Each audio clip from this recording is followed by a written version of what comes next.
আজকে আমি দেখাচ্ছি শীতল চাটনির চাকদুম রেসিপি। তো আমি ফার্স্টে তেল দিয়ে দিয়েছি, সরষের তেল।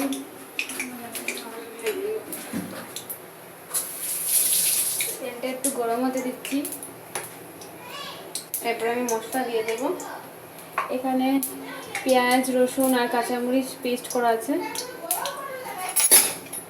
সেটা আমি দেব।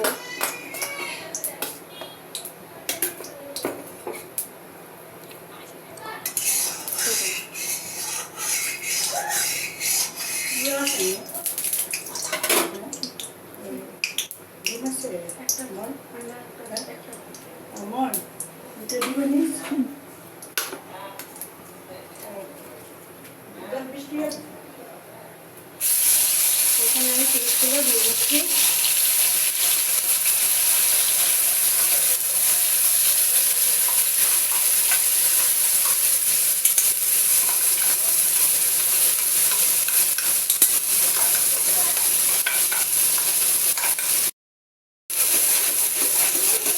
পেস্টগুলোকে ভালো করে ভেজে নেব।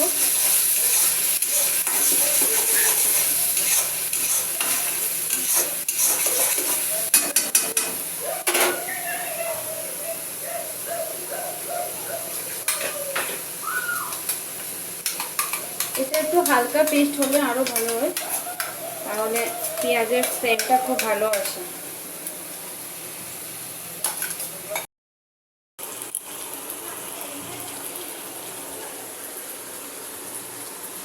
দেখতেই পাচ্ছ মশলাটা খুব সুন্দর করে আমি ভেজে নিয়েছি। এই দেখো, আমি শীতলটাও ভালো করে মিক্স করে নেব।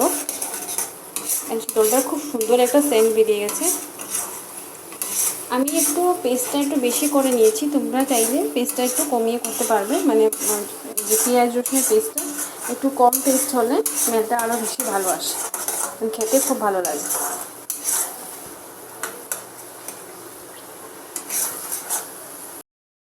তো আমার চাটনি অলমোস্ট রেডি হয়ে গেছে, তোমরা দেখতেই পাচ্ছ। তো যদি তোমাদের আমার চাটনিটা ভালো লাগে, রেসিপিটা যদি ভালো লাগে, তাহলে প্লিজ এটা একবার করে ট্রাই করবে। Thank you. আর আমার ভিডিওটা ভালো লাগলে প্লিজ লাইক সাবস্ক্রাইব করে দেবে।